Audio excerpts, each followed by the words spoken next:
नमस्कार, आप देख रहे हैं पंचायती राज न्यूज और मैं हूं आपके साथ छवि। आपको बता दें कि बालाघाट विधानसभा से निर्दलीय प्रत्याशी श्री विशाल बिसेन ने प्रेस कॉन्फ्रेंस में बताया कि जिले के विकास की क्या योजना होनी चाहिए। श्री विशाल ने बताया कि नेता जो चुनाव में जाते हैं वो केवल खोखले वादों के साथ जाते हैं। विशाल बिसेन ने क्षेत्र के ऐसे मुद्दों को लोगों के सामने रखा जो कोई भी नेता नहीं रखता। विशाल बिसेन ने कहा कि क्षेत्र का विकास ही मेरी प्राथमिकता है।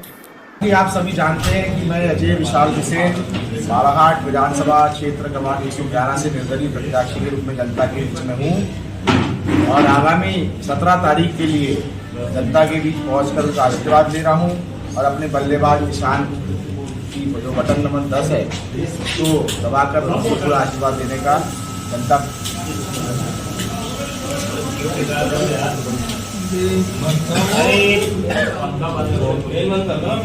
आशीर्वाद लेने के लिए जनता के बीच जा रहा हूँ। आज जो है हमने आपको इसलिए बुलाया प्रेस वार्ता में कि आज हम अपना मैनिफेस्टो जारी कर रहे हैं, अपना घोषणा पत्र जारी कर रहे हैं, क्योंकि कहीं ना कहीं मेरे विधानसभा क्षेत्र की जनता यह चाह रही है कि हमारा निर्दलीय प्रत्याशी जनता का बेटा अजय विशाल बिसेन हमारे लिए भविष्य में क्या करना चाहता है वह हमको बताए।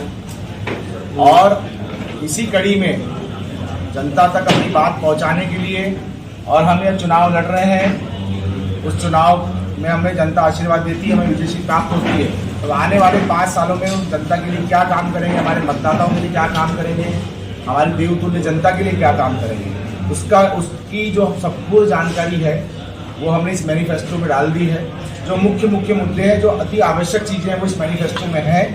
इस मैनिफेस्टो के साथ में अपील भी है, हमारे चुनाव चिन्ह का इसमें दर्शाया भी है चुनाव चिन्ह को, और एक अपील भी जारी की है। ये मैनिफेस्टो अच्छा ये आप देख सकते हैं।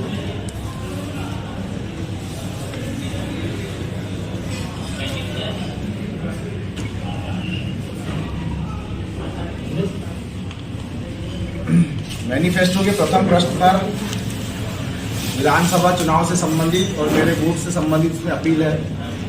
मेरा चेहरा है, मेरा चुनाव चिन्ह है, मतदान की अपील। इसके बाद में इसका जो पहला पृष्ठ है इसमें हमारे जो मुख्य मुद्दे हैं इस चुनाव के उनको हमने इसको डालने का प्रयास किया है, सेकेंड पेज, थर्ड पेज में, और लास्ट में एक अपील दी। तो मैं मैनिफेस्टो पे आता हूँ। सबसे पहला जो हमने लिखा है, जो हमारी लड़ाई लंबे समय से चल रही है का तो आपको पता ही है, बहुत सारी चीज़ें लिखी है। इसके अलावा मैं चीज़ उल्लेखित करना चाहूँगा कि IMA और IDA, इंडियन मेडिकल एसोसिएशन और इंडियन डेंटल एसोसिएशन, इनके लिए स्थायी मीटिंग हॉल बनाने का भी मेरी मंशा है। मेरे चुनाव जीतने के बाद इस पर मैं काम करूँगा और दोनों ही IDA और IMA को स्थायी मीटिंग हॉल बनाकर लिए जाने का मेरा वादा रहेगा। रेल कनेक्टिविटी तो उसके लिए संघर्ष करना ही है कि रायपुर, नागपुर, जबलपुर जैसे बड़े शहरों से हमारी कनेक्टिविटी बढ़े, और जहाँ जहाँ ओवरब्रिज की आवश्यकता है शहर में वो सभी बने। इसमें लिखा है मैंने।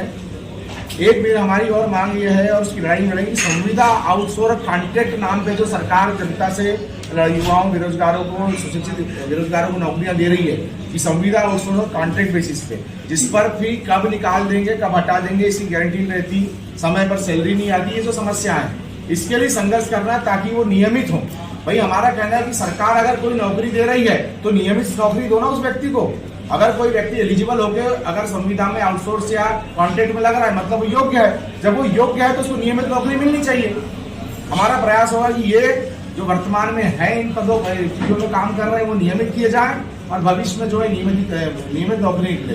साथ ही प्रदेश में OBC, SC, ST आरक्षण जो कर रहे हैं, जितने भी संगठन SC, ST, OBC आरक्षण के प्रयासरत है, उन सबके कंधे से कंधा मिलाकर हम साथ देंगे और सभी जो संगठन है उनका हम सहयोग करेंगे। साथ ही सभी विभागों में साल में प्रति एक बार जितने उनकी पेंडिंग वैकेंसीज हैं वो जनता के सामने आए, इसका भी हमारा प्रयास रहेगा कि फलाने विभाग में इस साल इतनी नौकरियां पद खाली है। ये जनता के सामने कभी आता ही नहीं, आपको हमको पता ही नहीं कितनी सरकारी पोस्टें खाली हैं, ये सामने आना चाहिए। लाल बर्रा में अस्पताल, एम्बुलेंस की व्यवस्था, बाकी आप चीज़ें देख लें। मैं कुछ एक दो चीज़ पर पॉइंट आउट करना चाहूँगा। हाँ, हमारे क्षेत्र की सबसे बड़ी समस्या बेरोजगारी और पलायन। सुशिक्षित बेरोजगार, खासकर 12th ITI, BA, BCom, BSc बच्चे पढ़े हुए जो हैं, बच्चे और बच्चियाँ, हमारे बेटे बेटियाँ, इनके पास लोकल में रोजगार नहीं। मेरा प्रयास है इस क्षेत्र में बड़े उद्योग की स्थापना करना, जहाँ पे इस स्ट्रीम में पढ़े हुए बच्चों को ज़्यादा आसानी से नौकरी मिल सके। साथ ही कम से कम 200 लघु उद्योगों की स्थापना करना, जो हमारे मजदूर पलायन हो रहे हैं, जो अनस्किल्ड है, या लो स्किल्ड लेबर जो है, जो पलायन हो जा रहा है, वो इन 200 MSME में काम कर सके और हमारे छोटे छोटे नए उद्यमी, नए उद्योगपति आज जिले में तैयार हो सके। शासकीय मत्स्य निर्माण का गुणवत्ता मंडी नालियार, ठीक है। ये बालाघाट में ट्रांसपोर्टर्स के लिए व्यवस्थित ट्रांसपोर्ट नगर और उसी ट्रांसपोर्ट नगर में उनके ऑफिस के बैठने के लिए, उनके बैठने के लिए ऑफिस की स्थायी व्यवस्था, जितने ट्रांसपोर्टर्स हैं सबको उसी ट्रांसपोर्ट नगर में कॉम्प्लेक्स बनाकर स्थायी व्यवस्था देने का मेरा वादा है। साथ ही नगर में जो हमारा बस स्टैंड है, उस बस स्टैंड को व्यवस्थित करना और एक नए बस स्टैंड का निर्माण करना। जो नया बस स्टैंड रिंग रोड और बाईपास जो हम बनाने वाले हैं, जो हमारी मंशा है बनाने की, उसके आसपास हो, जहां पर कम से कम 300 बसों की पार्किंग, क्योंकि आज अगर कोई बस ऑपरेटर परेशान है तो पार्किंग व्यवस्था से परेशान है। उन 300 बसों की पार्किंग और सभी बस ऑपरेटर्स के बैठने के लिए व्यवस्थित चेंबर कॉम्प्लेक्स बनाना। हमारे जो ड्राइवर, क्लीनर साथी, हेल्पर साथी है, उनके नहाने, रुकने, खाने की व्यवस्थित व्यवस्था करना ताकि वो परेशान न हो सके। ये हमारी प्राथमिकता रहेगी। बालाघाट शहर में कोई भी टाउन हॉल नहीं है, प्राइवेट संस्थानों की जगह किराए पर लेना पड़ता है किसी कार्यक्रम के लिए, इसलिए बालाघाट में व्यवस्थित टाउन हॉल बनाया जाएगा। साथ में लाइब्रेरी बनाई जाएगी सर्व सुविधा युक्त, और ग्रीन गार्डन, एक व्यवस्थित गार्डन जहां पे हम कह सके कि ये गार्डन है, जो वर्तमान में है वो नहीं, जिसको हम कह सकेंगे बच्चों को खिलाने गार्डन जा रहे हैं, या वो गार्डन जैसा लगे वैसा गार्डन बनाने की हमारी मंशा है, उस पर हम काम करेंगे। मोती गार्डन को हाईटेक करेंगे। मोती तालाब के आसपास वॉकिंग स्ट्रीट जो सुरक्षित हो, जहां महिलाएं भी आसानी से, बच्चियां भी वॉक कर सके, और साइकिलिंग स्ट्रीट व्यवस्थित तरीके से बनाई जाएगी जैसे बड़े शहरों में होता है। क्योंकि हमारे पास साधन तो है, मोती तालाब जैसी अच्छी जगह तो है, पर उसका हम सौंदर्यीकरण और उन्नतीकरण नहीं कर पा रहे हैं, उसको सुरक्षा नहीं दे पा रहे हैं। उस पर आपका ये प्रत्याशी विधायक बनने के बाद काम करेगा, ये मेरा आपसे वादा है। इसके अलावा और भी बहुत सारी चीजें हैं जो मैं आपको उपलब्ध करा रहा हूँ, अभी पॉम्पलेट आप देख लीजिएगा। एक चीज और बताता हूँ कि हमारे क्षेत्र में जो हमारा वैनगंगा का बड़ा पुल है, यहाँ पर बहुत ज्यादा ट्रैफिक प्रेशर है। इस ट्रैफिक प्रेशर को कम करने के लिए एक पैरेलल पुल की आवश्यकता है कि बाजू में एक और पुल बने, और जिससे आने का पुल रास्ता एक तरफ से और जाने का रास्ता एक तरफ से। इस पर मैं काम करूंगा और मेरा प्रयास ये रहेगा कि 5 वर्ष के अंदर ही ये जो सारी घोषणाएं मैंने इसमें लिखी है, 5 वर्ष के अंदर इस पर काम चालू हो जाए या इन कामों का पूरी तरह से निर्माण हो जाए, ये मेरा आपसे वादा रहेगा। फायर स्टेशन बनाना है बालाघाट में। हमारे क्षेत्र में एक बड़ी समस्या है कि फायर ब्रिगेड अगर लालबर्रा में लग रही तो वाराणसी से बुलाना पड़ता है, बालाघाट से बुलाना पड़ता है। लालबर्रा में फायर स्टेशन बनाना है, लालबर्रा में फायर ब्रिगेड की व्यवस्था करना है। साथ ही बालाघाट में जो फायर स्टेशन है, फायर स्टेशन नहीं है, वो शेड बना हुआ है, उसको व्यवस्थित फायर स्टेशन बनाना मेरी प्राथमिकता रहेगी। बालाघाट शहर में सिर्फ ये बुल्ला कॉम्प्लेक्स में छोटा सा बैडमिंटन खेलने का एक इंडोर स्टेडियम बोलते हैं, स्टेडियम नहीं है ये, सिर्फ बैडमिंटन हॉल है।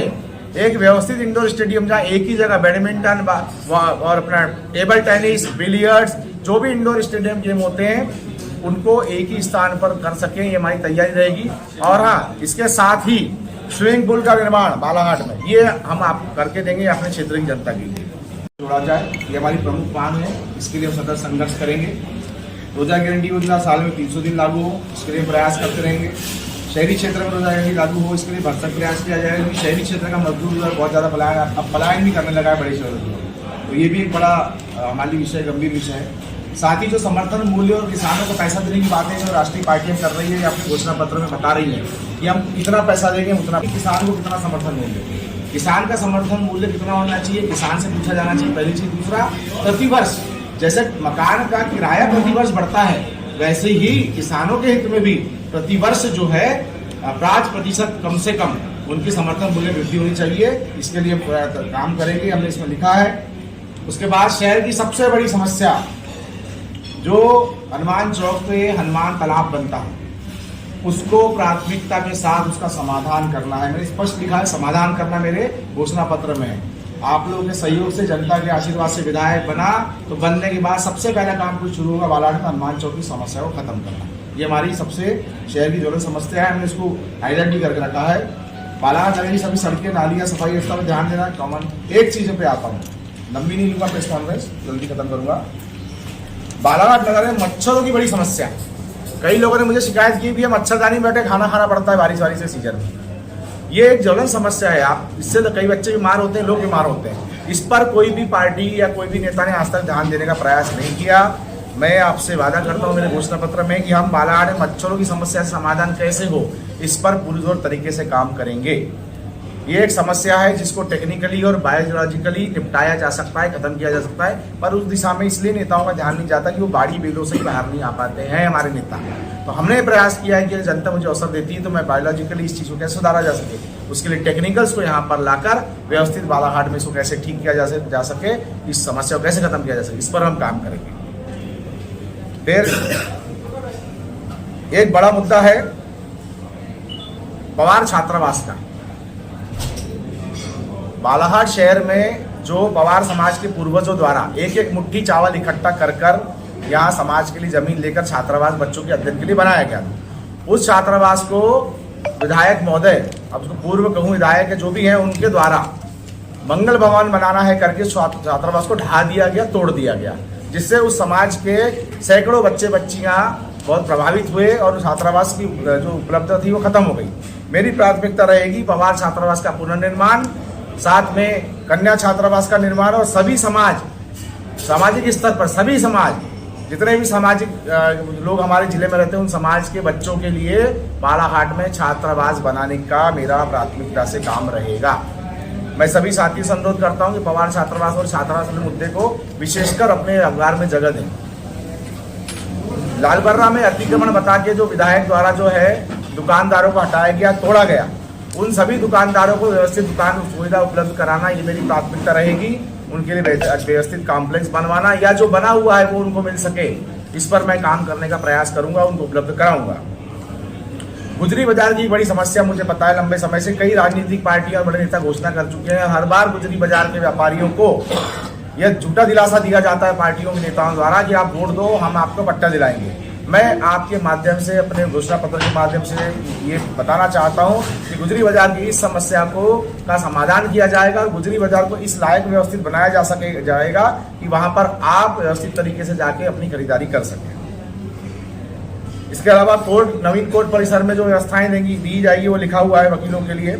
आप पत्रकार साथियों के लिए सबसे महत्वपूर्ण बात, आप सभी से मैं वादा करता हूं कि आप सभी के लिए, सभी print media, electronic media, social media, जो भी पत्रकार हैं जिनकी आइडेंटिटी पीआरओ में से पत्रकार दर्ज है, उनके लिए नवीन पत्रकार भवन का निर्माण, सभी जो अधिमान्य पत्रकार होते हैं और जो हैं और जो भविष्य में होंगे, बढ़ेंगे भी, क्योंकि उन सभी के लिए व्यवस्थित चैम्बर की व्यवस्था, आपके अखबार संचालन के लिए आपको पत्रकार भवन में चैम्बर बनाने का मेरी मंशा है, उस पर मैं काम करूंगा।